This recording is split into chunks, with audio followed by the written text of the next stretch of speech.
श्री जी की कृपा से व्रजमंडल मिले, ये बात भी उतनी सत्य नहीं है। सब लोग सावधानी से सुनो।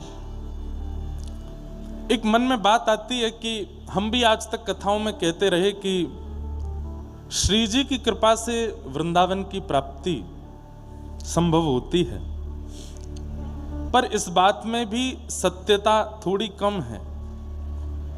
श्री जी भी जिस पर कृपा कर देती हैं, उसके बाद ललिता विशाखा आदि सखियां भी उसको परखती हैं। ललिता विशाखा आदि सखियां यदि चाहती हैं तो फिर व्रज मिलता है। इसलिए हमारे आचार्यों ने व्रज परंपरा में अलियों को मनाया, सखियों को मनाया, सहचरियों को मनाया। वे कृपा करेंगी तो व्रज की प्राप्ति हो जाएगी। कई बार घर में ऐसा होता है कि निर्णय घर का सबसे बड़ा व्यक्ति लेता है, लेकिन कई बार बड़े लोग निर्णय ले लेते हैं कि ऐसा होना है, तो छोटे लोग उनको समझाते हैं, पिताजी आपने निर्णय ले लिया लेकिन ये ठीक नहीं है, इससे ऐसा होगा, इससे ये हो जाएगा, यहाँ दिक्कत हो जाएगी, यहाँ पे परेशानी हो जाएगी। तो कई बार बड़े लोग निर्णय लेने के बाद भी छोटों की बात मान करके निर्णय को खत्म करते हैं। नहीं भाई देखो, हमारे बच्चों ने हमको समझाया, ये बात ठीक नहीं है। तो ऐसे ही श्री जी का और ठाकुर जी का निर्णय सर्वोपरि है पूरे विश्व में, लेकिन ब्रज में नहीं। व्रज में तो ठाकुर जी और श्री जी अगर कोई निर्णय लेते हैं तो उसके बाद और जगह पे तो नीचे से फाइल ऊपर जाती है, यहाँ फाइल ऊपर से नीचे आती है। सखियां उस फाइल को देखती हैं, सखियां फिर निर्णय लेती हैं। ठाकुर जी क्या चाह रहे हैं, श्री जी क्या चाह रही हैं, उस पर सखियां विचार करती हैं। सखियों के मन को रुचिकर लगता है, तब व्रज की प्राप्ति होती है। ये बात हम क्यों कह रहे हैं? सामान्य दिनों में वृंदावन आना, ये श्री जी की कृपा और ठाकुर जी की कृपा हो सकती है, लेकिन व्रज के प्रमुख महोत्सवों में वृंदावन आना, ये सखियों की कृपा के बिना नहीं हो सकता। आप कहेंगे महाराज जी इसका कोई प्रमाण? हाँ प्रमाण है। ब्रह्मा जी आए थे, कोई बहुत विशेष चर्चा करने के लिए आए थे ठाकुर जी से, लेकिन जैसे ही पहुंचे तो सखियों ने द्वार रोक दिया, आप भीतर नहीं जा सकते। ब्रह्मा जी बोले आप जानती नहीं मैं कौन हूं। सखियां कहने लगी कौन है बता दीजिए।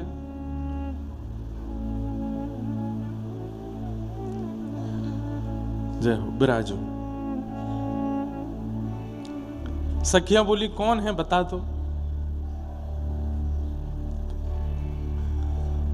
यहां द्वार पे कोई लग जाए ऐसे और कोई आवे तो उनको कहें कि बहुत धीमे से निकल के जावे, कथा में बिल्कुल बीच में ऐसे कोई विक्षेप ना हो, और हो सके तो द्वार बंद कर दें। अब जितने बैठे हैं वो बैठे रहें, बाकी सबको जहां जगह मिले बैठ जाएं। अब कोई भाव आ रहा था, भूल गया मैं। हाँ, तो ब्रह्मा जी कोई बहुत विशेष चर्चा करने के लिए ठाकुर जी के पास आए थे, और ठाकुर जी नव निकुंज में श्री प्रिया जी के साथ किसी लीला में व्यस्त थे। सखियां द्वार रोक करके खड़ी थीं। तभी ब्रह्मा जी आए, बोले जल्दी द्वार खोलो, मुझे ठाकुर जी से मिलना है। ललिता विशाखा आदि सखियां बोली धैर्य धारण करो, कौन हो आप? भीतर नहीं जा सकते, अभी ठाकुर जी अपनी अंतःपुर की लीला में हैं। सखियों से ब्रह्मा जी बोले आप जानती नहीं मैं कौन? सखियां बोली हम तो नहीं जाने, कौन है भैया तू? मैं विधाता ब्रह्मा, जिसकी कृपा से सृष्टि चलती है, जिसकी कृपा से एक एक जीवाणु बनता है, अरे जिसकी कृपा से तुम भी यहां खड़ी हो, मैंने ही तुमको बनाया है। अच्छा तेने बनाया हो हमें? बोले हाँ। क्या बात है भैया ब्रह्मा? बोले ठाकुर जी से विशेष चर्चा करनी है, अंदर जाने दो। बोले ठाकुर जी मना करके गए कि कोई भी आ जाए, अभी द्वार पे किसी को अंदर मत आने देना। तो ब्रह्मा जी व्यंग में हंस करके बोले आप जाइए और जाके केवल इतना कह दीजिए कि ब्रह्मा आए हैं द्वार पे। आप ब्रह्मा आए हैं ये पूरा वाक्य पूरा भी नहीं कर पाएंगी, ठाकुर जी इतने में खुद ही उठ के बाहर आ जाएंगे। वो ब्रह्मा नाम सुनते ही बाहर आ जाएंगे। आप जाके कह तो दो। ललिता विशाखा आदि बोली तो ठाड़े रहो, हम जाते हैं अभी। हाँ, भीतर सखियां गईं। ठाकुर जी किसी लीला विलास में थे श्री जी के साथ में। सखियों ने पहले ही आवाज इतनी कर दी कि ठाकुर जी थोड़े सावधान हो गए। तो ठाकुर जी बोले, अरे ललिता कैसे आई, कहा बात है? बोले, जय जय बहुत परेशान कर दियो, 4 मोहवारो ब्रह्मा आयो है और द्वार पे आए के यूं कह रहे हो कि ठाकुर जी ते जाके कह दो मैं आयो हूं, मो जरूरी काम है। ठाकुर जी बोले, बात यूं पूछो कौन सा ब्रह्मा है? बोले, कौन सा ब्रह्मा है मतलब? बोले, तुम बस बातें जाके पूरी बात ललिता जी से ठाकुर जी ने करी।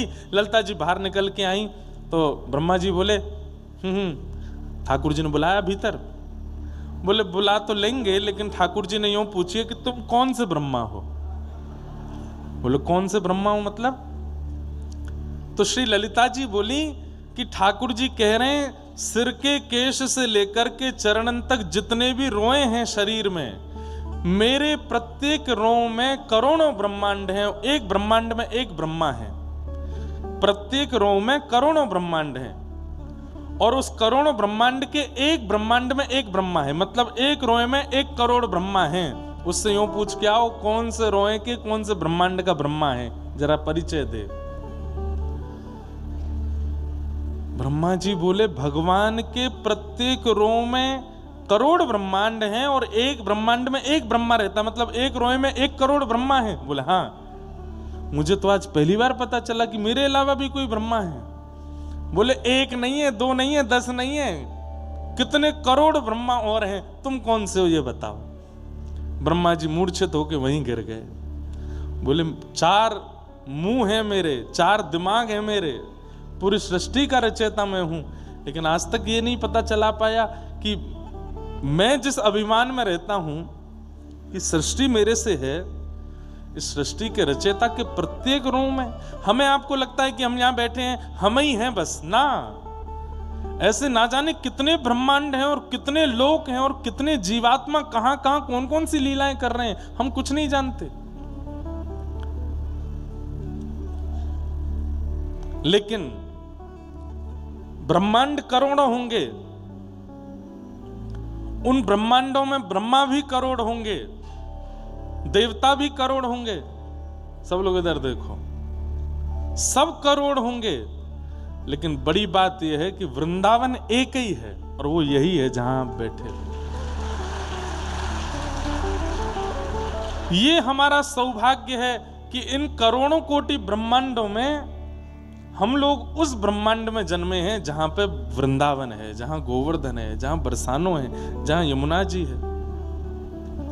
इसलिए हम कहीं ना कहीं ब्रह्मा से भी ज्यादा सौभाग्यशाली हैं कि ये वृंदावन हमें प्राप्त है। और इस वृंदावन में भी कभी भी आ जाना ये भगवत कृपा होती है, लेकिन विशेष तिथियों में आना ये तो सहचरियों की कृपा है, सखियों की कृपा है।